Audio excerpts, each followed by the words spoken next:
Good morning. Welcome to Coffee with Casper. So, this morning what we're going to talk about is going to be leash control. And what we think leash control is, and actually what leash control is. And then what control really means. So today what we're going to cover is the leash and then what the term control really relates to. So we're going to do a couple different demonstrations. I'm going to explain the different types of leashes that we use, what we allow to be used, and then why the differences are. Okay? So the first thing we want to look at is going to be the leash. Now, in our course we allow a 4 to 6 foot leash. That's our requirement. And it has to be a fixed leash. So what do we mean by a 4 to 6 foot fixed leash? Well, this is a 4 to 6 foot fixed leash. And this is one of the biothane leashes. This is actually one of the ones for our giveaway. So this is a solid, non-bungee. So it does not have a bungee in it. There's no a way for it to actually have a give to it. So when we give a correction, it is going to be a solid correction. And then it's not going to extend. So there's no flexi in it. So we do have a flexi lead up here. I'll show you guys in a second. There's no street lead. So that's that extra little handle that's down here. We do allow those. I don't recommend them. They do always get in the way. So it's designed so that when you guys get to a busy street, you can grab that extra handle, or when you guys come across another dog, you can grab the extra handle, pull the dog in nice and tight, walk past that area, and then let the dog go again. And again, that's not what we're talking about as far as control. And we'll get into that situation. So when we start talking about, again, 4 to 6 foot fixed leash, we don't want those chain link leashes. We see those from time to time. They will destroy your hands if all of a sudden your hand gets pinched between a chain link and then the dog takes off running. I've had that happen a lot, and I've always offered a fixed leash to the person, and when the people turn it down and that happens to them and all of a sudden they pinch their fingers, they all of a sudden want a different leash. So don't recommend the chain link leashes. Typically you'll see those for, again, dogs that chew on leashes. There's a lot better way to correct a dog for chewing on a leash than just to allow the dog to chew on a chain link leash. So you have no flexi leads, no chain link leashes, and no bungee leashes. All right. We do want that nice, solid, straight, fixed leash. So it can be a single ply nylon, it can be a double ply nylon, it can be biothane, it can be leather. It really doesn't matter, as long as it is a good, solid leash for the size of your dog. So if I have a miniature pinscher, well, I can use a single ply, nice, thin, 1/4 inch, really, nylon leash. Doesn't matter, because of the fact that it's going to be load bearing for that dog. Now, I wouldn't use that same leash for a Doberman. I would use something much stronger to be able to hold the weight, and then when I do give a correction, it's going to be able to handle that. So these leashes do have a 1,000 pound test, so that's why I like them, and that's why we started making them personally. So the other one that I like, this is a shorter leash. It's about a 3 foot, and what I like this one for is the fact that it is a very, very thick 3/4 inch leather leash, and it is a very good obedience leash. So because it's a shorter leash, you are not going to be able to get that full extension for your hands. However, you can get really good obedience traits out of this because of how short the leash is. It's not necessarily good for teaching all of your obedience, because you can't really do a good stay or a good recall with it, because you're not going to get a whole lot of distance. However, when you do want to start working your close order obedience with it, these leashes are amazing. But you do have your shorter leash obedience leashes, and they're just shy of 4 foot. And you're talking, anywhere between 3 foot to 1.5 foot. And you'll typically see those in your thicker leather leashes. The other leashes that we like to use This is actually my 20-foot AKC evaluator leash. We do use the 20-foot leashes for the advanced obedience course, so that's why I brought out our 20. So to give you an idea, this is one leash, 2 different colors. So the 2 different colors actually identifies, and it's not cooperating with me. It identifies 10 feet down and 10 feet back. That way it tells me where I need to tell the person who is evaluating, or that I'm evaluating, how far to go. So if I say walk out 10 feet, they can walk out to the blue, and then they can turn around and walk back, or vice versa, they can walk out and then call their dog, however the test needs to be. So the hardest thing for a person to do is to be able to take a leash, connect it to their dog, and say, okay, I'm good, let me let go of this and walk away. Because they feel that a leash is the part that controls their dog. And that's the idea that we want to break today, is that this has no control over your dog. And I'm going to explain how that works so you guys can finally understand how a leash does not control your dog. So during our advanced obedience course, your advanced obedience, this might be a little entertaining here. Let's see how well this works. If the refrigerator's my dog and I go 20 feet away from my dog, boop, 20 feet away from my dog, I really don't have a whole lot of control over my dog, all right? But I trust that my dog has been trained far enough to be able to obey and do the stay command, which is really the only command that is expected at this point here, is just that he's going to stay until I can come back to him. So it's just a 20-foot stay. Not really a very difficult portion for the testing piece. So I don't really have to have a whole lot of control. I just need to make sure that my dog stays in position. But all of our advanced obedience class is done at this distance, which means you're going to do all of your sits at this distance. You're going to do all of your downs at this distance. You're going to do all of your walking on these types of leads, which means that this is what you're going to hold on to. So every command you're going to give is done from here to there.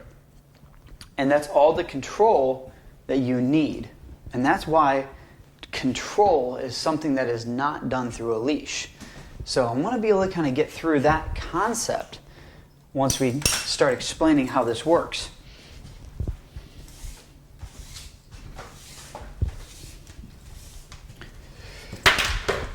Last leash I love is my Flexi lead. Now, Flexi is guaranteed for life, which is one of my favorite things about them, is that if you do break it, they replace it. So I can probably say I've had this one for 3 or 4 years. It's beat to tar. My other one was one of the giant ones, and unfortunately somebody walked off with it. And that's just the nature of the beast of the job, is when you let somebody borrow your stuff, that just kind of disappears. Lost a lot of really good leashes that way too. But they obviously needed it more than I do, so let them have it. So here's the thing. A Flexi lead is probably one of the best recalled training tools I have ever found. And it doesn't have to be obviously this brand, it just has to be a retractable leash. These are just one of the nice, cool, fancy ones because I think that the actual button setups work the best too. So it allows my dog to go out as far as the lead goes, and then whenever I need to call them back, I can just press a button, and then the leash does all the work as far as winding them back in. Whereas if I'm doing it on a 20-foot dragline lead, then I've got to actually reel the dog back in myself. So this makes it really, really simple, and I can let a 10-year-old do this. So I don't want to use this for obedience other than my recall. So does it give me control? Well, not really. It still just allows me to have a string to my dog and let my dog wander around and call him back, and I can kind of reel him back in like a fish whenever he doesn't do what I want him to. But it doesn't give me control. So let's talk about control. what exactly is control?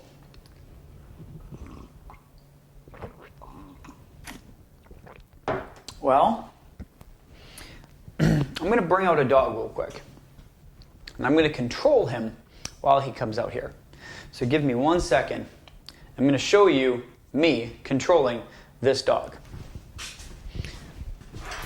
And I'm going to grab a short lead for him. Hold on.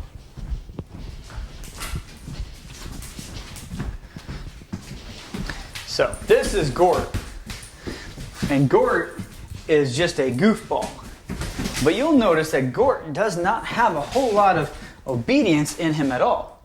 But with a leash, I can control where Gort goes.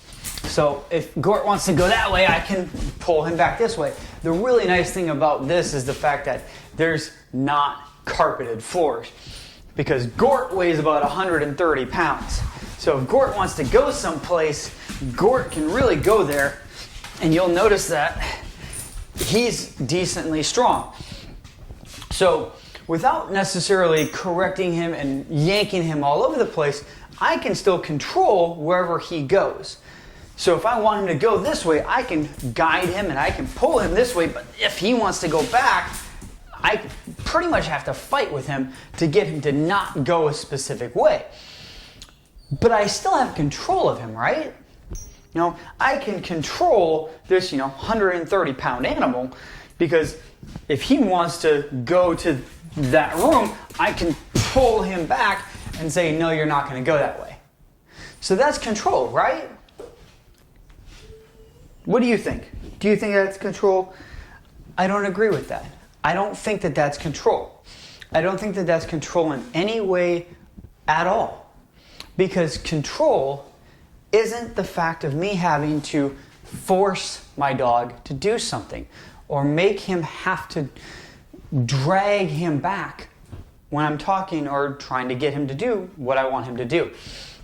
Now, Gort has not gone through any form of obedience yet. He is literally just a goofball. Now, could I guide him to do what I want him to do? Sure, probably. I could, get him to go wherever I want him to go. But again, at this point, control is not happening through the leash. Control then, now I've got to pull him back to me. So control there is it coming through the leash. So we still want to kind of dispel some of these things. So let me put him back up and we'll explain. What is control? If I want control of something, should I have to use force? I don't think so. I don't believe that I need to use force in any way for control. Control for me would be that if I tell Gort to do something, he should comply with it. He should understand it, know what it means, and go, okay, I'll do that. There should not be a level of saying that I want to go this way, and therefore we are battling wills and going back and forth with that. So I don't believe that there's a level of control between me and him at this point on a leash. A leash in itself has no control. This is not a controlling device. I would say that this is a retention device. I did not control him with this leash. I retained him with this leash. There's no control. Even when I pulled him back to me, I didn't control him. He stood there on his own accord. When I pulled him back to me, I fought with him. So that's really not control. When we start talking about control, control comes from a situation where I tell my dog to do something, my dog understands it, and he complies with it. So if he understands it and knows what it means and follows the instructions, that's control. So let me ask you something. If you told your dog to sit and your dog sat, do you have control of your dog? You should be saying yes right now. So what part of that required a leash? None, right?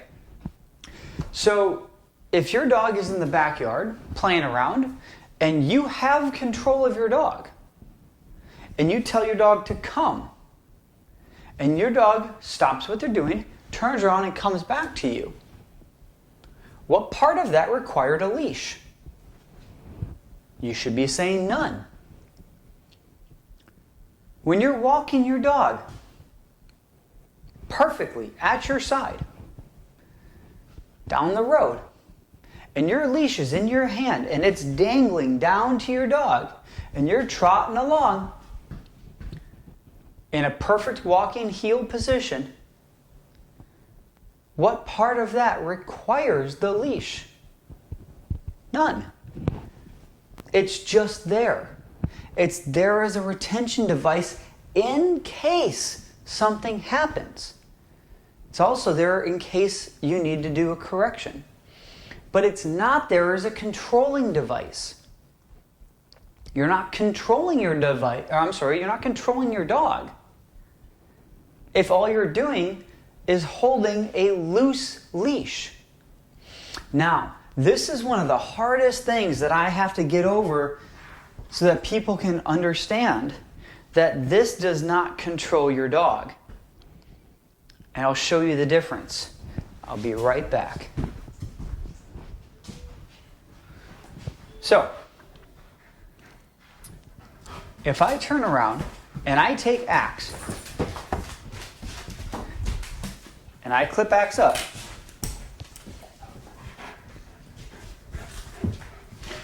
now I have 20 feet of leash.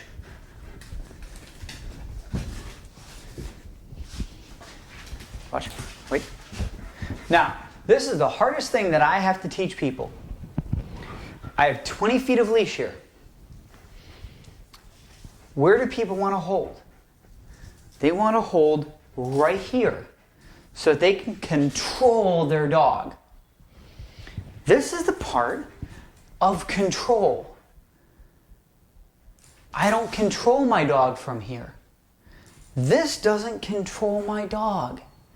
And this is the part that it bothers me so much when I see people walking and holding right here when they have a dog in an advanced level and their dog is pristine. So when all of a sudden they turn through and you've got a 20-foot leash and I say, drop your slack and see how well your dog does. See if you have control of your dog. See if it's true that you can control your dog. Not from just dragging them all over the place, because if I'm dragging my dog everywhere we go, I don't have control. I'm just dragging my dog from A to B. That's not control. And I had a lady do that. I'm not even kidding. I had a lady drag her dog just like that. And the first thing she said is, it's okay, I've got control of my dog. And I looked at her and go, honey, you do not have control. That is not control of your dog. Control of your dog is when you can go, and your dog goes right back to you. Axe your turn. Oh, thanks for the stretch. Okay? When your dog comes flying back to your side and stays with you automatically, that is control. So, the hardest part is when you get somebody or yourself, and I want you all to try this, is take a long lead, take a rope, it doesn't matter what it is, and instead of holding here, maintaining control, find the end. It doesn't matter. And drop it. And just hold the end of that 20. Some of you might have a 50. You know, we chain them together and we make hundreds. And just stay there. Axe down. That's control. He complied. I don't have to hold here directly at the base of the leash. I need to hold the retention device. Because at the end of the day, X, stay. This doesn't matter. This is just there. This is a retention device. It's not control. Because right now, if he jumped up, could I correct him from it? Can I give him a correction? Not from here. Not from 20 feet out. So I'm trying to dispel the concept that this is your control. This piece right here does not give you control. This allows you to teach and guide and show them what you want. But once you're done, you have to be able to relinquish that leash and test what you've trained so that you can see if you have taught your dog properly. And at some point in time, you have to let go and see if you have the control. And if you haven't done that yet, do it in a safe area. Do it in a fenced-in area. And see if you've actually taught your dog under proper distractions. And be able to let go of that tight leash. And understand that control comes from your voice. Control comes from you and your dog having a proper bond. You and your dog having a good, solid relationship of understanding the command sets that you create. So that if I tell him to do something, he understands exactly what I want him to do. And if he understands what I want him to do, then he'll do it. And he doesn't need me to hold a foot off the leash, dragging him along with me, or showing him or pointing at him and guiding him along the way every single time if I have control because I've taught him along the way. A leash is probably the most important thing you're going to use while you train. But you have to eventually let it go. And you can't just drop everything. You can't just leave it alone. Because if I drop just that leash, what happens? If he's completely off leash, it's dangerous. But if I go to a 20, if I go to something safe, where if I don't have control, if I lost control, if the distraction was too much, I still have a safety measure. I still have that retention device. I still have my safeties. My dog is the most important thing to me, and their safety is too.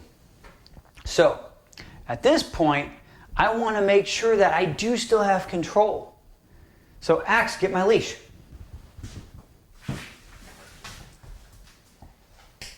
Oh, you're going to get that one first. Okay.